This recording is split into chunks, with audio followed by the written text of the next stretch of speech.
আসসালামু আলাইকুম। এটিএন বাংলা সংবাদে সবাইকে স্বাগত জানাচ্ছি আমি সুমনা ঘোষ। শুরুতেই থাকছে বিআরবি কেবল সংবাদ শিরোনাম।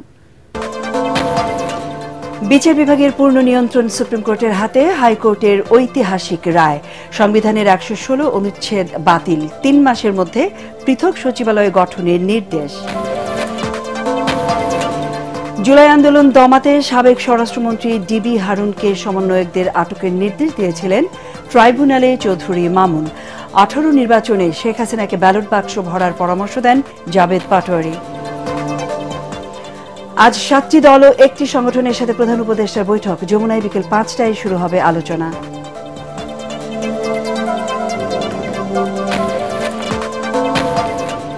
এবং দাবি আদায়ে ময়মনসিংহের কৃষি বিশ্ববিদ্যালয়ের শিক্ষার্থীদের রেলপথ অবরোধ। চট্টগ্রাম বিশ্ববিদ্যালয় ও আশেপাশের এলাকায় থমথমে পরিস্থিতি।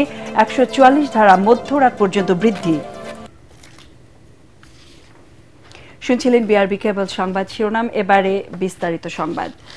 অধস্তন আদালতের বিচারকদের নিয়ন্ত্রণ ও শৃঙ্খলা সংক্রান্ত সংবিধানের ১১৬ অনুচ্ছেদ অসাংবিধানিক ঘোষণা এবং ৩ মাসের মধ্যে বিচার বিভাগের জন্য আলাদা সচিবালয় গঠনের নির্দেশ দিয়ে রায় দিয়েছে হাইকোর্ট। একই সাথে ২০১৭ সালে অধস্তন আদালতের বিচারকদের জন্য তৈরি শৃঙ্খলা বিধিমালা বাতিল করেছে উচ্চ আদালত। বিচারপতি আহমেদ সোহেল ও বিচারপতি দেবাশিস রায় চৌধুরীর দ্বৈত বেঞ্চ এই রায় দেন।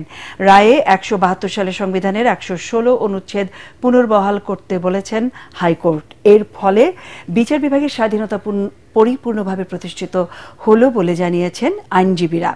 সংবিধানের ১১৬ অনুচ্ছেদ ও ২০১৭ সালের জুডিশিয়াল সার্ভিস বিধিমালার বৈধতা চ্যালেঞ্জ করে এবং বিচার বিভাগীয় পৃথক সচিবালয় প্রতিষ্ঠার নির্দেশনা চেয়ে গত বছরের ২৫ অগস্ট সুপ্রিম কোর্টের 7 আইনজীবী রিট করেন। রিটে বলা হয় ১৯৭২ সালের সংবিধানে অধস্তন আদালতের দায়িত্ব পালনরত ম্যাজিস্ট্রেটদের নিয়ন্ত্রণ ও শৃঙ্খলা বিধানের দায়িত্ব সুপ্রিম কোর্টের উপর ন্যস্ত ছিল।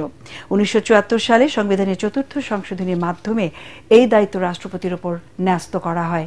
পরে সংবিধানের ৫ম সংশোধনীর মাধ্যমে সুপ্রিম কোর্টের সাথে পরামর্শক্রমে রাষ্ট্রপতি কর্তৃক তা প্রযুক্ত হবে শব্দগুলো যুক্ত করা হয়। আপিল বিভাগ ৫ম সংশোধনী আইন অসাংবিধানিক ঘোষণা করে। ২০১১ সালে পঞ্চদশ সংশোধন আইনের মাধ্যমে বর্তমান ১১৬ অনুচ্ছেদে ওই বিধানটি পুনরায় প্রতিস্থাপন করা হয়। অধস্তন অফিসাররা তারা তাদের এই যে বিচার বিভাগের স্বাধীনভাবে কাজ করার এবং মাথা উঁচু করার দাঁড়াবার যে ইতিহাস, এটি বাংলাদেশের জন্য একটি গৌরব উজ্জ্বল নতুন যাত্রা। এই যাত্রায় যদি বাংলাদেশ মাথা তুলে দাঁড়াতে পারে, তাহলে আমাদের বিবেচনায় এই ভারতীয় সাবকন্টিনেন্টে ভারতের বিচার ব্যবস্থাকে আমরা এখনো সম্মানের দৃষ্টিতে দেখি। যদি আমাদের বিচার বিভাগ এই রায়ের পরে মাথা উঁচু করে দাঁড়াতে পারে, তাহলে আমাদেরকেও এই ভারতীয় উপমহাদেশে একটি নতুন বিচারিক সিস্টেমের ক্ষেত্রে গুরুত্বের দৃষ্টিতে দেখা হবে। বৈষম্য বিরোধী ছাত্র আন্দোলন দমাতে সমন্বয়কদের আটকের পরামর্শ দিয়েছিল ডিজিএফআই বলে জবানবন্দিতে জানিয়েছেন সাবেক পুলিশ প্রধান চৌধুরী আবদুল্লাহ আল মামুন। জুলাই গণহত্যা মামলায় সাবেক প্রধানমন্ত্রী শেখ হাসিনার বিরুদ্ধে ট্রাইব্যুনালে সাক্ষ্য দিচ্ছেন তিনি। এই মামলার রাজসাক্ষী তিনি। এ সময় তিনি আরও বলেন, আইজিপি হিসেবে বিরোধিতা করলেও তা বাস্তবায়নের দায়িত্ব দেয়া হয় তৎকালীন ডিবি প্রধান হারুনুর রশিদকে। আন্দোলন চলাকালে কোর কমিটির বৈঠক হয় ধানমন্ডিতে সাবেক স্বরাষ্ট্রমন্ত্রী আসাদুজ্জামান খান কামালের বাসায়। সেখানে এই সিদ্ধান্ত হয় বলেও জানান সাবেক আইজিপি। স্বরাষ্ট্রমন্ত্রী ডিবি প্রধান হারুনুর রশিদকে জিন বলে সম্বোধন করতেন বলেও আদালতকে জানান তিনি। এসব কিছু উদ্দেশ্য ছিল সারা দেশে আন্দোলন থামিয়ে দেয়া বলে উল্লেখ করেন চৌধুরী মামুন। জবানবন্দিতে সাবেক আইজিপি আরও বলেন, ২০১৮ সালের নির্বাচনে ভোটের আগের রাতে ব্যালট বাক্স ৫০% ভোট দিয়ে ভরে রাখতে শেখ হাসিনাকে পরামর্শ দিয়েছিলেন তৎকালীন আইজিপি জাবেদ পাটোয়ারি। পরে ঊর্ধ্বতন কর্তৃপক্ষের নির্দেশনা অনুযায়ী ডিসি, এসপি, ইউএনও এবং ওসি সহ পুলিশের কর্মকর্তারা কাজ করেছিলেন। ওই নির্বাচনে জয়লাভের পর আওয়ামী লীগ সরকার পুলিশ কর্মকর্তাদের পুরস্কৃত করেছিল বলেও জানান তিনি।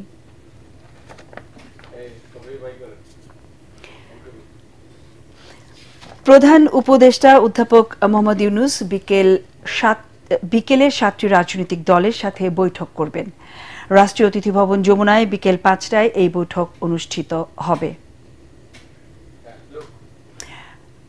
প্রধান উপদেষ্টার প্রেস উইং এই তথ্য জানিয়েছে। আজকের বৈঠকে অংশ নেবে এবি পার্টি, নাগরিক ঐক্য, গণসংহতি আন্দোলন, গণ অধিকার পরিষদ, এলডিপি, ইসলামী আন্দোলন বাংলাদেশ ও জাতীয় গণফ্রন্ট। এছাড়াও হেফাজতে ইসলাম বাংলাদেশও অংশ নেবে আলোচনায়। বৈঠকে আগামী জাতীয় সংসদ নির্বাচন ও চলমান রাজনৈতিক পরিস্থিতি নিয়ে আলোচনা হবে বলে জানা গেছে। এর আগে প্রধান উপদেষ্টা গত রোববার বিএনপি, জামায়াতে ইসলামী ও এনসিপির সঙ্গে বৈঠক করেন। প্রধান উপদেষ্টার সঙ্গে বৈঠক হলেও সংস্কার ও জাতীয় নির্বাচন প্রশ্নে দলগুলোর মতভিন্নতা কাটেনি। এসব নিয়ে বৈঠকে নিজেদের আগের অবস্থানই তুলে ধরেছে বিএনপি, জামায়াতে ইসলামী ও এনসিপি। তবে প্রধান উপদেষ্টা স্পষ্ট করে বলেছেন যে ফেব্রুয়ারির প্রথমার্ধেই নির্বাচন অনুষ্ঠিত হবে। নির্বাচন ছাড়া কোনো বিকল্প নেই। কেউ যদি নির্বাচন ছাড়া অন্য কোনো বিকল্প নিয়ে ভাবে, সেটা হবে জাতির জন্য গভীর বিপজ্জনক। নীলফামারীর উত্তর এপিজেডে শ্রমিকদের সাথে আইন শৃঙ্খলা বাহিনীর সদস্যদের সংঘর্ষে এক শ্রমিক নিহত এবং কয়েকজন আহত হয়েছেন। বিভিন্ন দাবি দাওয়া নিয়ে গত 3 দিন ধরে আন্দোলন করে আসছিলেন উত্তর এপিজেডের এভারগ্রিন নামের পটচলা তৈরির কারখানার শ্রমিকরা। আন্দোলন ঠেকাতে গতকাল এভারগ্রিন কর্তৃপক্ষ অনির্দিষ্টকালের জন্য কারখানা বন্ধ করে ঘোষণা করেন। পরে সকালে শ্রমিকরা ইপিজেডের মূল ফটকে অবস্থান নিয়ে অন্যান্য কারখানার শ্রমিকদের ইপিজেডে ঢুকতে বাধা দেন। এ সময় নীলফামারী সৈয়দপুর সড়কের 2 দিকে ব্যাপক যানজটের সৃষ্টি হয়। পরে সেখানে পুলিশ ও সেনা সদস্যরা উপস্থিত হয়ে পরিস্থিতি নিয়ন্ত্রণের চেষ্টা করলে শ্রমিকদের সাথে সংঘর্ষে হাবিব নামে এক শ্রমিক গুলিবিদ্ধ হয়ে মারা যায়। এ সময় আরও কয়েকজন শ্রমিক আহত হন। আহতদের নীলফামারী জেনারেল হাসপাতালে পাঠানো হয়েছে। নিহত হাবিব সদরের কাজিরহাট এলাকার দুলাল হোসেনের ছেলে। তিনি ইকো প্লাস্টিক ফ্যাক্টরির শ্রমিক বলে জানা গেছে।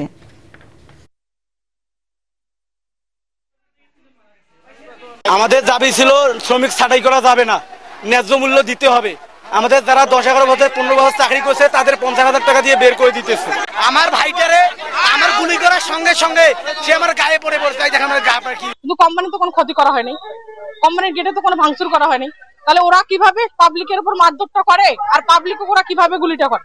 একজন মৃত অবস্থায় আমাদের এখানে আসেন এবং বাকিরা শরীরে বিভিন্ন জায়গায় ক্ষত নিয়ে আসেন। তারা বর্তমানে চিকিৎসাধীন আছেন আমাদের অন্তর্গত। তারা দাবি করছেন তারা গুলি দ্বারা আঘাতপ্রাপ্ত হয়েছেন। সেক্ষেত্রে আমাদের এক্সরে করে দেখতে হবে যে এক্সরে গুলি যদি থেকেও থাকে সেটা শরীরের কোন জায়গায় আছে এবং কি অবস্থায় আছে। ঢাকা মেডিকেল কলেজ হাসপাতালে চিকিৎসাধীন গণ অধিকার পরিষদ সভাপতি নুরুল হক নূরকে দেখতে গিয়ে তার দ্রুত সুস্থতা কামনা করেছেন বিএনপি মহাসচিব মির্জা ফখরুল ইসলাম আলমগীর। মির্জা ফখরুল চিকিৎসকের কাছে ঢাকা বিশ্ববিদ্যালয়ের সাবেক ভিপি নূরের স্বাস্থ্যের খোঁজ খবর নেন এবং তার সুচিকিৎসায় সব ধরনের ব্যবস্থা গ্রহণের অনুরোধ জানান।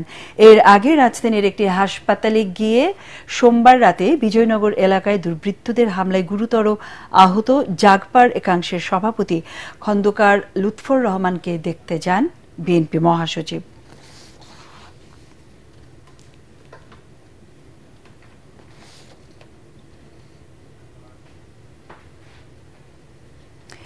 6 দফা দাবিতে ময়মনসিংহের বাংলাদেশ কৃষি বিশ্ববিদ্যালয়ের শিক্ষার্থীদের রেলপথ অবরোধ করেছে। এতে বন্ধ রয়েছে ঢাকা ময়মনসিংহ রেল যোগাযোগ। শিক্ষার্থীরা জানিয়েছে তাদের 6 দফা দাবি বাস্তবায়িত না হওয়া পর্যন্ত আন্দোলন চলবে। বিশ্ববিদ্যালয় অনির্দিষ্টকালের জন্য বন্ধ ঘোষণা করে শিক্ষার্থীদের হল ছাড়ার নির্দেশ দেওয়ার পর ছাত্রীরা অনেকেই চলে গেলেও ছাত্ররা হল ছাড়েনি। কর্তৃপক্ষের সিদ্ধান্তের প্রতিবাদে শিক্ষার্থীরা আন্দোলন অব্যাহত রেখেছে। বাকৃবি ক্যাম্পাসে বহিরাগতরা এসে শিক্ষার্থীদের ওপর হামলার ঘটনায় বিশ্ববিদ্যালয় প্রশাসন দোষীদের বিরুদ্ধে কোনো পদক্ষেপ না নিয়ে ক্যাম্পাস ও হল বন্ধের সিদ্ধান্ত তারা প্রত্যাখ্যান করেছে।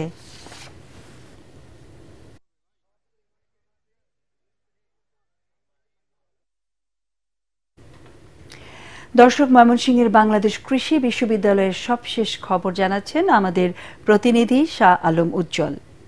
আমি এখন বাংলাদেশ কৃষি বিশ্ববিদ্যালয়ের জব্বারের মোড়ে দাঁড়িয়ে আছি। আপনারা জানেন বিশ্ববিদ্যালয়ের আন্দোলনরত শিক্ষার্থীরা 6 দফা দাবি বাস্তবায়নের লক্ষ্যে গত 2 দিন যাবৎ তারা আন্দোলন চালিয়ে আসছে। বিশ্ববিদ্যালয়ে ক্যাম্পাসে তারা সভা সমাবেশ ও রেললাইন অবরোধ করছে। গত 31শে আগস্ট বিশ্ববিদ্যালয়ের একাডেমিক কাউন্সিলে অধিবেশন শিল্পাচার্য জয়নুল আবেদিন মিলনায়তনে অনুষ্ঠিত হচ্ছে। এই সময় বিশ্ববিদ্যালয়ের 2টি অনুষদের শিক্ষার্থীরা কম্বাইন্ড ডিগ্রি অর্জনের দাবিতে তারা দীর্ঘদিন ধরে আন্দোলন করছে। সেই আন্দোলনের পরিপ্রেক্ষিতে তারা গত 31শে আগস্ট সভা চলাকালে হলরুমে তালা লাগিয়ে শিক্ষকদেরকে অবরুদ্ধ করে। এই ঘটনার পরিপ্রেক্ষিতে বিশ্ববিদ্যালয়ের সিন্ডিকেট রাতে এক জরুরি সভা ডেকে বিশ্ববিদ্যালয় অনির্দিষ্টকালের জন্য বন্ধ এবং শিক্ষার্থীদেরকে হল থেকে নির্দেশ দেন। এই ঘটনার পরিপ্রেক্ষিতে বিশ্ববিদ্যালয়ে আন্দোলনরত শিক্ষার্থীরা উত্তপ্ত হয়ে ওঠে এবং তারা সভা সমাবেশ ও বিক্ষোভ মিছিল অব্যাহত রেখেছে। এখন বিশ্ববিদ্যালয়ে আন্দোলনরত শিক্ষার্থীরা তারা বিশ্ববিদ্যালয়ের প্রশাসনিক ভবন, ব্যাংক, বিমা সকল কিছু আজ থেকে তারা বন্ধ করে দিয়েছে এবং অনির্দিষ্টকালের জন্য তারা রেল লাইন অবরোধ কর্মসূচি পালন করবে বলে কিছুক্ষণ আগে তারা জানিয়েছেন। ডাকসু নির্বাচনকে ঘিরে সরগরম ঢাকা বিশ্ববিদ্যালয় ক্যাম্পাস। 8ম দিনের মতো চলছে প্রচারণা। সকাল থেকে নানা প্রতিশ্রুতি নিয়ে শিক্ষার্থীদের দাঁড়ে দাঁড়ে ঘুরছেন প্রার্থীরা পোস্টার বিলির পাশাপাশি শুনছেন সাধারণ শিক্ষার্থীদের কথা, নিজেদের ইশতেহারে রাখছেন শিক্ষার্থীদের দাবিগুলো। এ সময় ইসলামী ছাত্র শিবির সমর্থিত ভিপি প্রার্থী সাদিক কায়েম অভিযোগ করেছেন, নির্বাচন বানচালের ষড়যন্ত্র করছে ফ্যাসিবাদী শক্তি। নারীর প্রতি কটূক্তি করা কেউ শিবির সংশ্লিষ্ট নয় বলেও দাবি করেন তিনি। নির্বাচন নিয়ে ষড়যন্ত্র হচ্ছে জানিয়ে ছাত্রদের ভিপি প্রার্থী আবিদুল ইসলাম খান অভিযোগ করেন, ছাত্র দলকে রাজনৈতিকভাবে মোকাবেলা করতে না পেরে একটি মহল অপপ্রচার চালাচ্ছে। অবস্থান শুরু থেকে পরিষ্কার, আমরা বলেছি 9 সেপ্টেম্বর ডাকসু নির্বাচন হইতে হবে। এটা শহীদদের দাবি, এটা সবার গণদাবি এবং সেই আলোকে 9 সেপ্টেম্বর নির্বাচন হবে এবং নির্বাচনের মাধ্যমে শিক্ষার্থীদের নির্বাচিত প্রতিনিধিরাই আগামীর ঢাকা বিশ্ববিদ্যালয় ক্যাম্পাসকে তারা বিনির্মাণ করবে। শিক্ষার্থীদের আকাঙ্ক্ষা, তাদের যে স্বপ্ন, সেই স্বপ্নের আলোকে ঢাকা বিশ্ববিদ্যালয়ের শিক্ষার্থীদের প্রত্যাশা পূরণ করবে।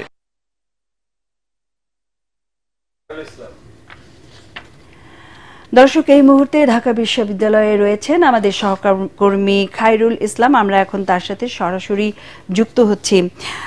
খায়রুল ইসলাম, ঢাকা বিশ্ববিদ্যালয়ের প্রচারণা, ডাকসু নির্বাচনের প্রচারণার শেষ তথ্য কি রয়েছে আপনার কাছে, কেমন দেখছেন?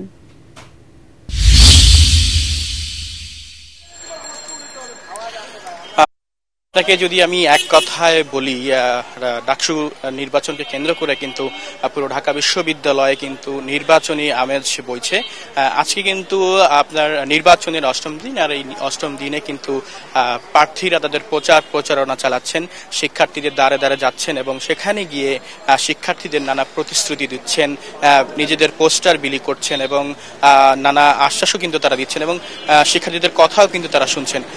শিক্ষার্থীদেরকে তারা বলছেন যে আসলে ডাকসু নির্বাচনে, এবারে নির্বাচনে তারা যদি জয়ী হয়ে আসতে পারেন তাহলে কিন্তু শিক্ষার্থীদের যত ধরনের সমস্যা রয়েছে এই বিশ্ববিদ্যালয় কেন্দ্রীয় হলের মধ্যে সব সমস্যার সমাধানে কিন্তু তারা কাজ করবেন।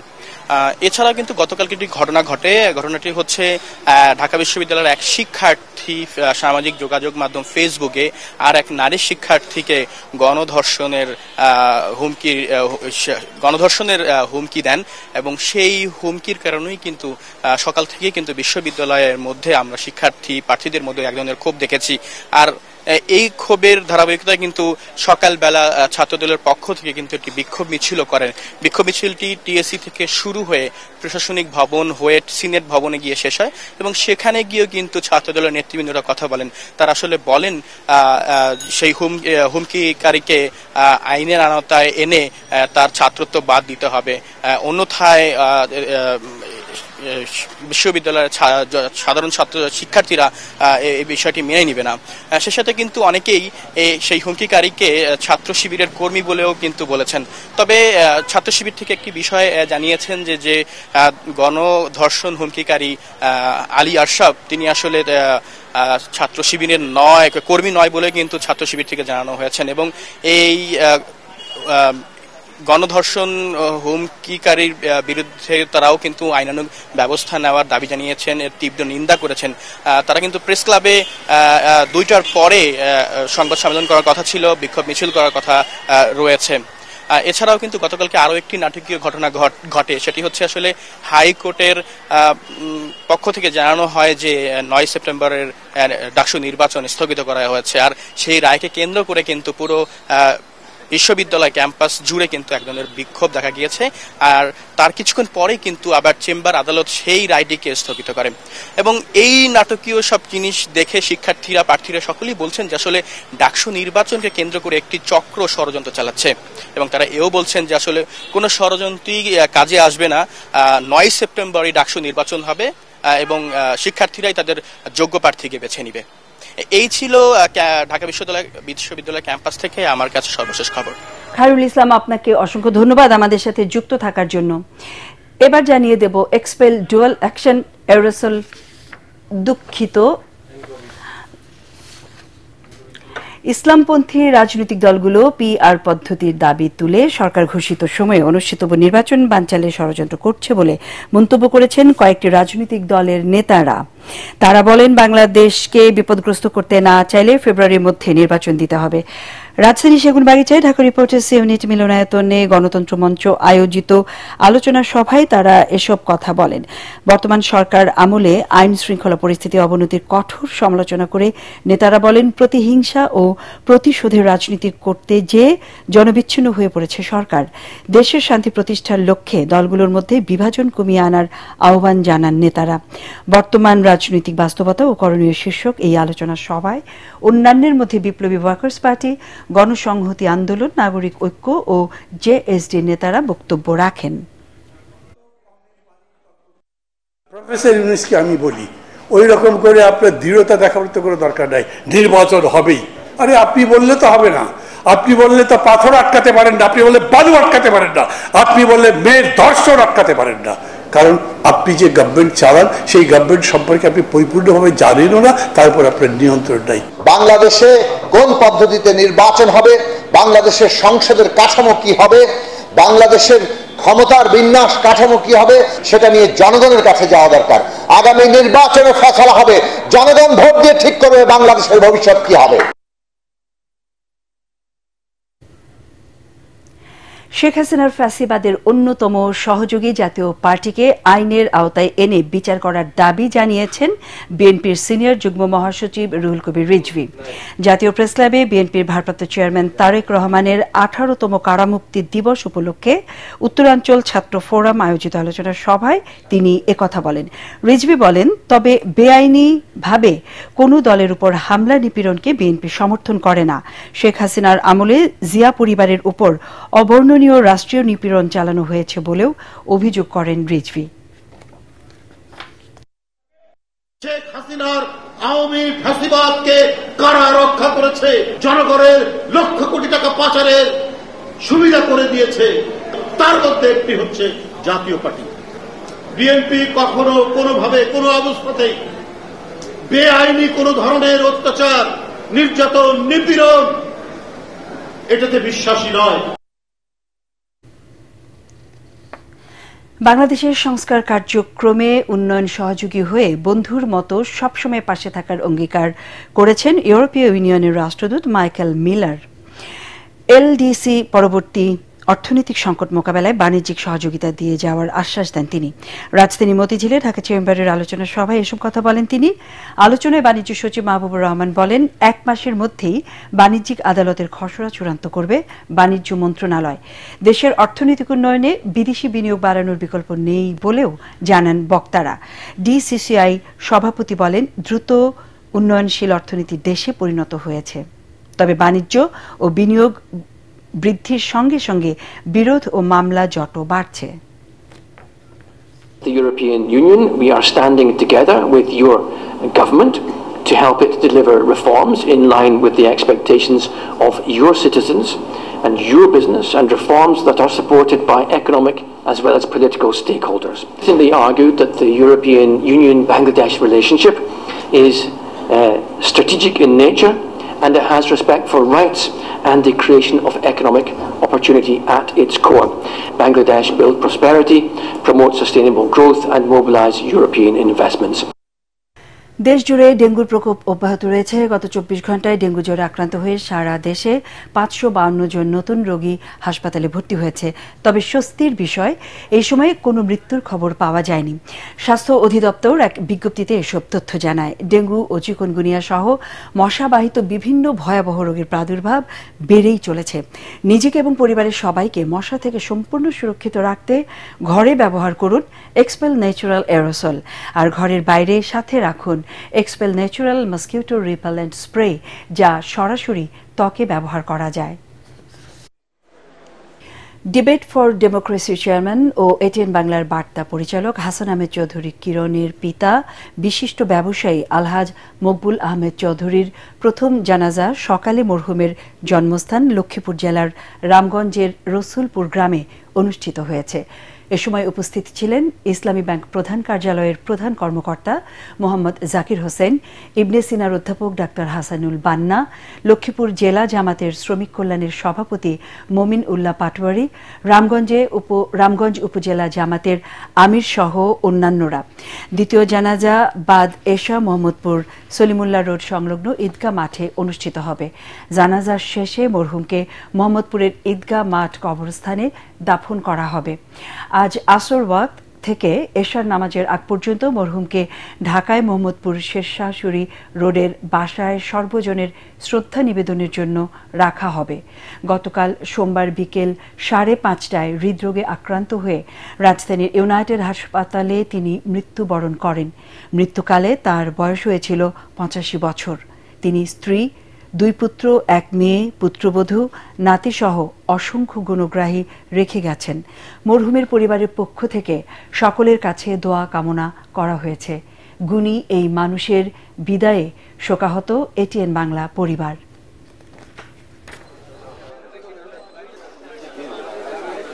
আমরা চাই এখানে একটা কমপ্লেক্স হোক, আমরা চাই না সরকারি অর্থে কোনো বিল্ডিং হোক যে বিল্ডিং থেকে ভেঙে পড়ে, বিল্ডিং এর প্লাস্টার ঠিক থাকে না।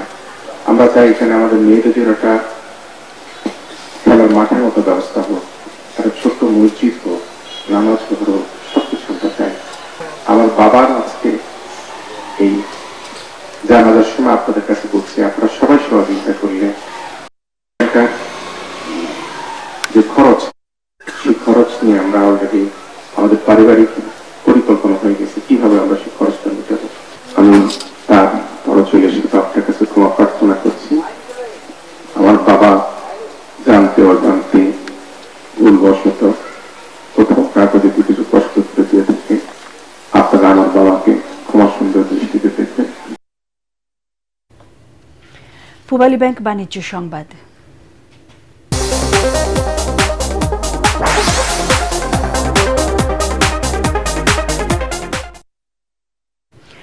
বাংলাদেশের সুপার ব্র্যান্ড এবং টেক জায়ান্ট ওয়ালটন ব্র্যান্ডের লিফট প্রোডাক্টের ব্র্যান্ড অ্যাম্বাসেডর হিসেবে যুক্ত হলেন দেশের জনপ্রিয় সঙ্গীত শিল্পী তাহসান খান। সম্প্রতি রাজধানীর ওয়ালটন কর্পোরেট অফিসে এক জাঁকজমকপূর্ণ অনুষ্ঠানে তাহসান খানের সঙ্গে এই চুক্তি স্বাক্ষরিত হয়। ওয়ালটন লিফটের পক্ষে চুক্তিতে স্বাক্ষর করেন ওয়ালটনের ব্র্যান্ড অ্যাম্বাসেডর এবং জাতীয় ক্রিকেট দলের অলরাউন্ডার মেহেদী হাসান মিরাজ। এ সময় ওয়ালটন হাইটেক ইন্ডাস্ট্রিজ পিএলসির পরিচালক এস.এম. মঞ্জুরুল আলম অভি, ওয়ালটন প্লাজার managing director Mohammad Raihan, Walton লিফটের চিফ বিজনেস অফিসার জেনান উল ইসলাম সহ ঊর্ধ্বতন কর্মকর্তারা উপস্থিত ছিলেন।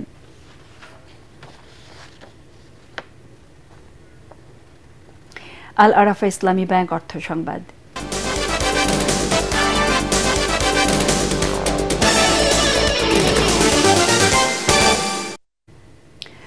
দেশের শীর্ষস্থানীয় শিল্প প্রতিষ্ঠান আরএফএল এর ইলেকট্রনিক্স পণ্যের চেইন শপ ভিশন এম্পোরিয়ামের ড্রিম হোম ক্যাম্পেইনের সিজন 2 শুরু হয়েছে। রাজধানীর গুলশানের একটি হোটেলে ক্যাম্পেইনের উদ্বোধন করেন আরএফএল গ্রুপের ব্যবস্থাপনা পরিচালক আর.এন. পল। মধ্যবিত্তের স্বপ্ন পূরণের এই ক্যাম্পেইনে পুরস্কার হিসেবে থাকছে একাধিক ফ্ল্যাট, গাড়ি, ইলেকট্রনিক্স পণ্য, ভিশন এম্পোরিয়ামের গিফট ভাউচার সহ মোট 559টি পুরস্কার। মাত্র 5,000 টাকার পণ্য কিনে ক্যাম্পেইনে অংশ নিতে পারবেন ক্রেতারা। প্রতি সপ্তাহে ঘোষণা করা হবে বিজয়ীদের নাম ও তুলে দেওয়া হবে পুরস্কার। ক্যাম্পেইন চলবে 31 ডিসেম্বর পর্যন্ত। দেশের প্রতিটি মানুষ যেন তাদের সামর্থ্যের মধ্যে উন্নত প্রযুক্তির ব্যবহারের সুযোগ পান, সেজন্যই এই ক্যাম্পেইনের আয়োজন বলে জানান RN পল। এ সময় উপস্থিত ছিলেন ভিশন এম্পোরিয়ামের প্রধান পরিচালনা কর্মকর্তা KM Shamsuzzaman Nayan, head of marketing Shafiq Shahin, head of sales Rasel Ahmed ও হেড অব অপারেশন ফরহাদুজ্জামান সহ ঊর্ধ্বতন কর্মকর্তারা। এবারে আন্তর্জাতিক সংবাদ।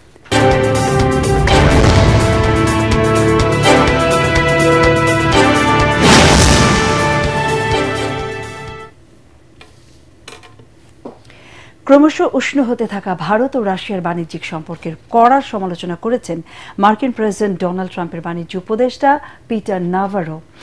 সাংহাই কোঅপারেশন অর্গানাইজেশন সম্মেলনে রুশ প্রেসিডেন্ট ভ্লাদিমির পুতিন ও চীনের প্রেসিডেন্ট শি জিনপিং এর সঙ্গে নরেন্দ্র মোদীর বৈঠককে লজ্জাজনক বলেও অভিহিত করেন তিনি। ভারতীয় গণমাধ্যম NDTV এক প্রতিবেদনে এসব জানায়। ভারতকে শুল্কের মহারাজা বলে আখ্যা দিয়ে নাভারো দাবি করেন ভারতের রপ্তানির ওপর ট্রাম্প প্রশাসনের শাস্তিমূলক শুল্ক আরোপ ন্যায্য এবং নয়াদিল্লির রাশিয়া ও চীনের সঙ্গে সম্পর্ক বৈশ্বিক স্থিতিশীলতাকে দুর্বল করছে।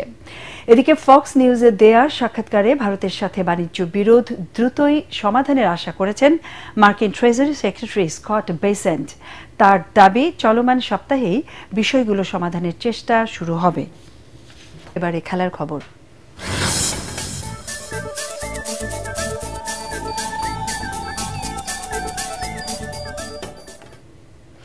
তিন ম্যাচের সিরিজের দ্বিতীয় টি20 ম্যাচে নেদারল্যান্ডসকে 9 উইকেটে হারিয়ে দাপুটে এক জয় তুলে নিয়েছে বাংলাদেশ। এতে 3 ম্যাচের সিরিজে 2-0 ব্যবধানে এগিয়ে গেল টাইগাররা। তাতে এক ম্যাচ হাতে রেখেই নিশ্চিত করল লাল সবুজের দল। ডাচদের দেয়া 104 রানের টার্গেট 1 উইকেট হারিয়ে 41 বল হাতে রেখেই ছুঁয়ে ফেলে বাংলাদেশ।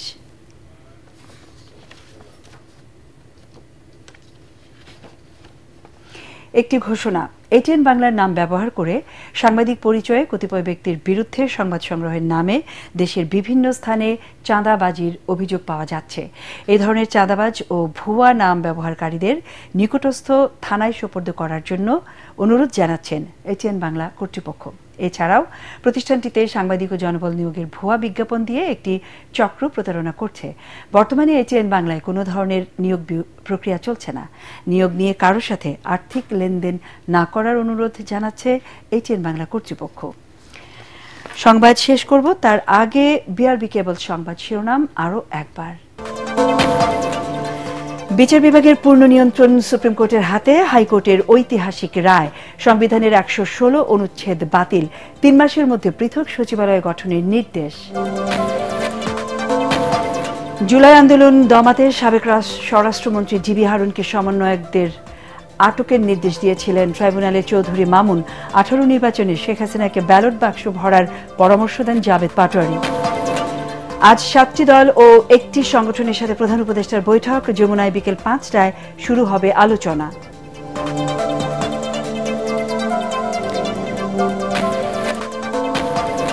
এবং দাবি আদায়ে ময়মনসিংহের কৃষি বিশ্ববিদ্যালয়ের শিক্ষার্থীদের রেলপথ অবরোধ। চট্টগ্রাম বিশ্ববিদ্যালয় ও আশপাশের এলাকায় থমথমে পরিস্থিতি। 144 ধারা মধ্যরাত পর্যন্ত বৃদ্ধি। পরের সংবাদ দেখার আমন্ত্রণ জানিয়ে এখনকার মতো শেষ করছি। ATN বাংলা সংবাদ ইউটিউবে দেখতে ব্রাউজ করুন youtube/ATN বাংলা নিউজ। ধন্যবাদ।